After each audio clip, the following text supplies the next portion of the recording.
Hello students, welcome back to the product design module. Last video में जैसे मैंने आपको सारे के सारे मशीन पार्ट्स के बारे में बताया था, वो वीडियो मैंने इसलिए बनाया था ताकि आपके पास कुछ नोट्स में हो, आप उसके बारे में नोट्स में पढ़ के आप समझ सकें कि आखिर क्या पार्ट क्या काम करता है। बट आज मैं आपको पूरी की पूरी मशीन के बारे में सारे वही पार्ट्स फिर से रिवाइज़ करवाऊँगा, बट इस बार मशीन के साथ। अगर आपको कोई पार्ट का नाम समझ में नहीं आ रहा है तो आप इसका पिछला वीडियो जाके देख सकते हैं मिलिंग मशीन का। तो वहाँ पर सारे के सारे पार्ट्स के नाम मैंने लिखे हैं और उनका क्या वर्किंग रहता है, किससे अटैच रहता है, कौन सा मटेरियल से वो बने होते हैं, वो सारी बातें मैंने आपको बताई हैं। और कुछ पार्ट ऐसे रहते हैं मशीन के जो कि आप वो डिस्कस शायद नोट्स में नहीं होते हैं, वो हालांकि नोट्स में होते ही नहीं हैं, बट आपको मशीन पर ज़्यादा अच्छे से समझ में आ जाएगा। मैं यहाँ पर ये जो जिस मशीन को मैं आपको वीडियो पर दिखा रहा हूँ, ये आपकी मिलिंग मशीन है। ये आप पूरी मिलिंग मशीन देख सकते हैं यहाँ से। अब मैं वन बाय वन करके इसके सारे के सारे पार्ट्स आपको बताता जाऊँगा और आपको समझाता भी जाऊँगा। अब अगर जैसे आप यहाँ पर देखेंगे तो ये बेस है आपका, ये बेस है यहाँ पर, और बेस पे अगर आप यहाँ पर देखेंगे तो ये फाउंडेशन है। फाउंडेशन पे यहाँ पर नट्स लगे हुए हैं, आपको 2 नट दिख रहे होंगे, तो ये फाउंडेशन से फिक्स हैं ऑलरेडी। और ये आपका फाउंडेशन बेस जो है, एक्चुअली में ये बेस है, ये फाउंडेशन है, ये आपका फाउंडेशन है, और ये जो है ये आपका बेस है। बेस जो रहता है ये आपका कास्ट आयरन से बना होता है ताकि आपका पूरा कंप्रेसिव लोड कैरी कर सके। ये मैंने आपको पहले भी बताया था। अब उसके बाद आपको मैंने यहाँ पर एक ये जो चीज़ दिखाई दी, ये कॉलम है आपका, ये जो है ये आपका कॉलम है, ये आप देख सकते हैं पूरा। अब इस कॉलम के पास क्या लगा रहता है, एक्चुअली में इस कॉलम में आपका यहाँ पर अगर आप देखेंगे तो ये मोटर लगी हुई है आपकी, यहाँ पर ये मोटर लगी हुई है। इस मोटर से आपका क्या हो रहा है, पावर ट्रांसफ़र हो रहा है। या इस मोटर से आपका पावर ट्रांसफ़र, एंड इसके अंदर मोटर ट्रांसफ़र हो रहा है यहाँ से, फिर जो पावर ट्रांसफ़र हो रहा है यहाँ पर, इस पावर ट्रांसफ़र के साथ साथ इसके अंदर गियर मैकेनिज्म है पूरा। आपको दिख रहा होगा, आई होप सो। ये जो आप देख रहे हैं यहाँ पर, ये पुली दिख रही है आपको अंदर की तरफ, ये आपका ड्रिवन से कनेक्टेड है, और ये डाइवर ड्रिवन से कनेक्टेड है। और उसके बाद फिर यहाँ पर अंदर की तरफ एक डाइवर है। एक्चुअली में यहाँ पर एक नट लगा हुआ है, आप इस नट को ओपन कर लेंगे तो ये पूरा गियर सिस्टम आपको दिखने लगता है, ठीक। और आपकी ये जो है ये लीवर है, ये आपका लीवर है मशीन का, जिससे आपके मशीन को आप ऑन या ऑफ कर सकते हैं। कॉलम के बारे में आपको सारी चीज़ें बताई मैंने। मोटर लगी हुई है, कनेक्टेड पुली होती है, इसके अंदर पूरा गियर सिस्टम होता है। और आपका स्पिंडल आपको समझ में नहीं आता होगा, तो ये स्पिंडल होता है। एक्चुअली में आप ये जो पोर्शन देख रहे हैं यहाँ से, ये तो आपका आर्बर लगा हुआ है। ये क्या लगा हुआ है, ये आपका आर्बर लगा हुआ है। इस आर्बर के अंदर एक स्पिंडल, होलो स्पिंडल रहती है, तो ये आर्बर उसके अंदर जाता है, जैसे मैंने आपको लेथ में शो किया था, है ना। तो ये क्या है आपका, ये आर्बर होता है। ये आर्बर के अंदर आपका स्पिंडल होता है, ये आर्बर वहाँ तक जाता है आपका। अब उसके बाद फिर मैंने तीसरे पार्ट के बारे में बात करी थी, आपकी ओवर हैंगिंग आर्म के बारे में। ओवर हैंगिंग आर्म भी आपका काय से बना होता है, ये भी आपका कास्ट आयरन से बना होता है। क्योंकि आप अब ओवर हैंगिंग आर्म को आप देखेंगे कि यहाँ पर अकॉर्डिंग टू, मैंने आपसे क्या कहा कि आपका जो आर्बर होता है ये स्पिंडल के अंदर जाता है, तो जितनी लेंथ आप आर्बर की सेट करना चाहते हैं उसके अकॉर्डिंग आप सेट कर सकते हैं। क्योंकि आप ये देखिए यहाँ पर, अगर आप ओवर हैंगिंग आर्म के अंदर यहाँ पर आप देखेंगे नीचे की तरफ से, तो यहाँ पर आपको वेंस नज़र आएंगी कुछ, ठीक है। यहाँ पर आपको वेंस नज़र आ रही होंगी, मतलब ये स्लाइड हो सकता है, ये स्लाइड हो सकता है कॉलम के ऊपर, है ना। अब ये क्या हो जाएगा, ओवर हैंगिंग आर्म हो गया। इसका एक एंड आपका कॉलम से कनेक्ट रहता है और एक एंड आपका आर्बर सपोर्ट से कनेक्ट रहता है। और इसका ओवर हैंगिंग का काम क्या रहता है कि आप जितनी लेंथ रखना चाह रहे हो आर्बर की, उसके अकॉर्डिंग आप इसको ओवर हैंगिंग आर्म को सेट कर सकते हो, आप इसको आगे की तरफ मूव कर सकते हो, ठीक। अब आप कहोगे कि भाई ये आगे की तरफ ये आर्बर सपोर्ट क्या है, तो ये आप ये देखोगे यहाँ पर ये आर्बर सपोर्ट लगा हुआ है। ये क्या लगा हुआ है आपका, यहाँ पर एक आर्बर सपोर्ट लगा हुआ है।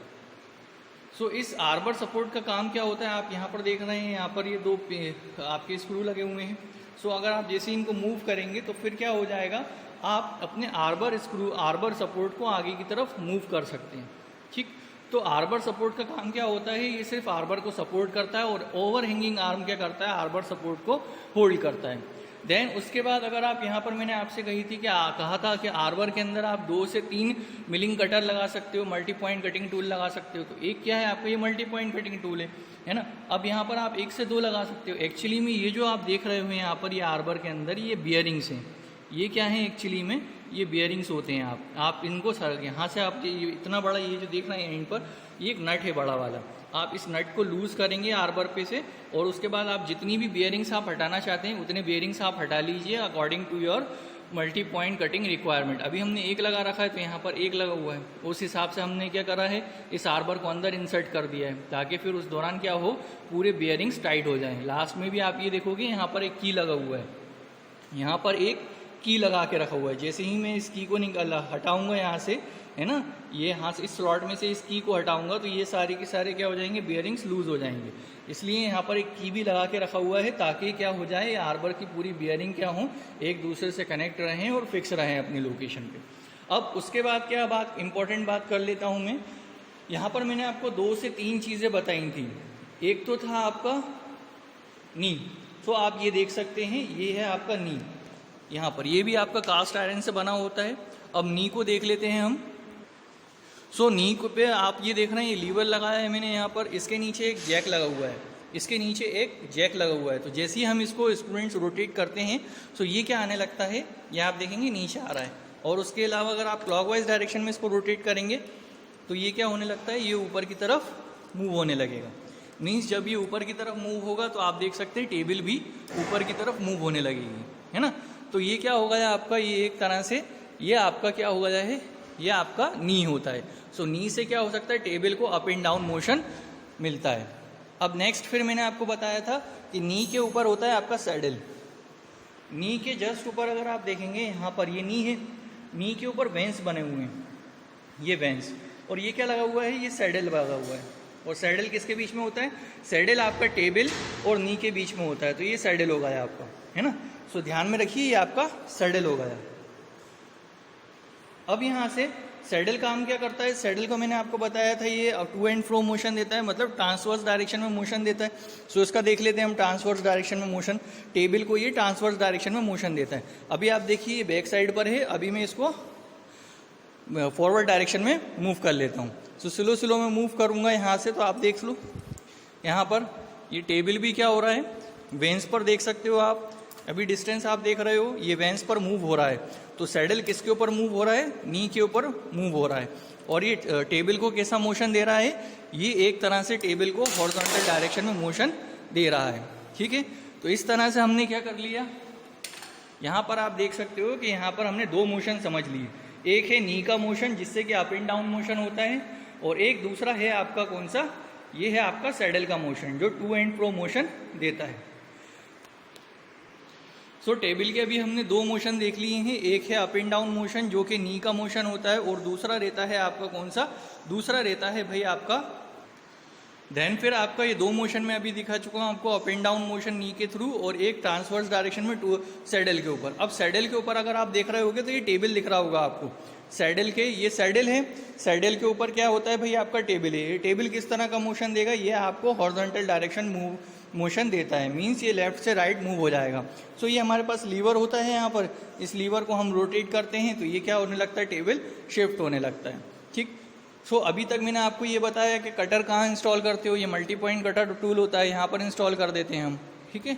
और अब उसके बाद आप ये कहोगे कि जॉब कहाँ फिक्स करते हो, तो जॉब क्या होता है, टेबल के ऊपर ये मशीन वाइज होती है। तो आप नोट्स में देखोगे तो मशीन वाइज के बारे में कोई जिक्र नहीं होता, बुक में भी मशीन वाइज के बारे में कोई जिक्र नहीं है, बस मिलिंग पार्ट्स के बारे में है, या तो फिर ज़्यादा हुआ तो आपको सिर्फ एक आध नाम बता देंगे। तो एक मशीन, ये जो मशीन वाइज आप देख रहे हैं, इसका एक पार्ट क्या रहता है, ये मूवेबल रहता है, इसका एक पार्ट मूवेबल रहता है। ये आप ये देखो, ये मूव हो रहा है, यहाँ से क्या हो जाएगा, ये लूज़ हो जाता है, और यहाँ से लूज़ होने के बाद आप इसमें इस पार्ट में क्या करें, इस नट को बाहर निकाल लें, ये वाले नट को बाहर निकाल लें, और आपका जो जॉब है, आपका जो सिलेंड्रिकल जॉब है, उस जॉब को आप क्या करें, यहाँ पर इंसर्ट करें। देन उसके बाद इन दोनों नट्स के बीच में आपने जॉब को फिक्स कर दें, एंड देन इस शाफ्ट को फिर से इस पिन के थ्रू क्या कर दें, इस सपोर्टिंग, ये आपका जो डेड सेंटर होता है इसका, ये जो सपोर्टिंग होता है, सपोर्टिंग पिन जो रहता है, एक तरह से डेड सेंटर है ये। ये डेड सेंटर्स के थ्रू आप क्या करें, इसको फिक्स कर दें।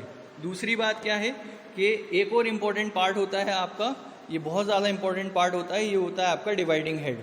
ये डिवाइडिंग हेड समझाने के लिए मैं आपको एक अलग लेक्चर बना के दिखाऊंगा इसके ऊपर, ताकि आपको आराम से समझ में आएगा, क्योंकि बिकॉज ये कैलकुलेशंस के ऊपर डिपेंड करता है, एक फार्मूले के ऊपर डिपेंड करता है। वो मैं आपको फार्मूला बताऊंगा, और जिस दौरान मैं डिज़ाइनिंग करवाऊंगा गियर की, उसी दौरान मैं आपको इसके जस्ट डिज़ाइनिंग ऑफ गियर के जस्ट दूसरे वीडियो में मैं आपको how to use dividing head of milling machine के बारे में बताऊंगा। सो ये सारे के सारे पार्ट्स मैंने आपको बता दिए। इसके बाद आप यहाँ पर देख सकते हैं, जैसे कि अपना लेथ मशीन में होता था कि आपको स्पीड वेरी करनी होती थी, तो वैसे ही यहाँ पर भी स्पीड वेरी कर सकते हैं आप। ठीक है, ये जो स्विच देख रहे हैं आप यहाँ पर, ये 385, 295, 562। सो अभी कहाँ पर है, इस तरफ है लेफ्ट हैंड साइड पर, तो 385 पर है। ठीक है, सो मिलिंग मशीन की ओ और ए एक्चुअली में ये क्या है, एक मिनिमम स्पीड और मैक्सिमम स्पीड दिखाई है यहाँ पर। इस तरह से अगर आप जैसे भी रखना चाहते हैं या आप स्पीड इसको कंट्रोल कर सकते हैं। स्टूडेंट्स, अभी तक मैंने आपको सारे पार्ट समझा दिए हैं इसके मिलिंग मशीन के, और अब ये है कि आपको भाई किस तरह से वो जॉब को फिक्स करना है, ये भी पता है आपको। जॉब को हम इन दोनों नट्स के बीच में फिक्स कर देंगे, एंड देन इस टेबल को टोटल क्या करेंगे, इस कटिंग टूल के जस्ट नीचे ले आएंगे और फिक्स करने के बाद, एंड देन हमारे पास यहाँ पर एक लीवर देख रहे हैं आप यहाँ पर, आप इसमें दो तरह से आप इसको रोटेट कर सकते हैं, एक तो फॉरवर्ड डायरेक्शन में और एक रिवर्स डायरेक्शन में। फॉरवर्ड डायरेक्शन में अगर आप देखेंगे तो कटर किस तरफ रोटेट होगा, आगे की तरफ रोटेट होगा। ठीक है, ये फॉरवर्ड डायरेक्शन आपका कहलाता है। देन अगर आप इसको रिवर्स में डायरेक्शन में अगर आप ऑपरेट करना चाहते हैं तो आप देख सकते हैं कटर आपका जो है रिवर्स डायरेक्शन में ऑपरेट होना स्टार्ट हो जाएगा। तो सिंपल सी बात है, बस आपको जॉब करेक्ट लोकेशन पर लेकर आना है। जब आप करेक्ट लोकेशन पर जॉब को लेकर आएंगे तो आप उसमें से मटेरियल को रिमूव करना स्टार्ट कर देंगे, एंड देन आपका डिज़ायर्ड मटेरियल धीरे धीरे करके बनना शुरू हो जाएगा। गियर किस तरह से बनता है उससे पहले आपको गियर की डिज़ाइनिंग समझना ज़रूरी है, एंड देन उसके बाद फिर डिवाइडिंग हेड के बारे में समझना ज़रूरी है कि डिवाइडिंग हेड का बहुत ज़्यादा इंपॉर्टेंट काम रहता है इस मशीन के ऊपर। अगर आप चलाना चाहते हैं तो अगर आपको डिज़ाइनिंग नहीं आती है गियर की, और अगर आपको डिवाइडिंग हेड यूज़ करना नहीं आता है, तो आप इस मशीन को यूज़ नहीं कर पाएंगे, आप सही तरीके से गियर नहीं बना पाएंगे। So students, ये था आज का video. If you have any kind of doubt, you can ask me in the comment section. Thank you for watching this video.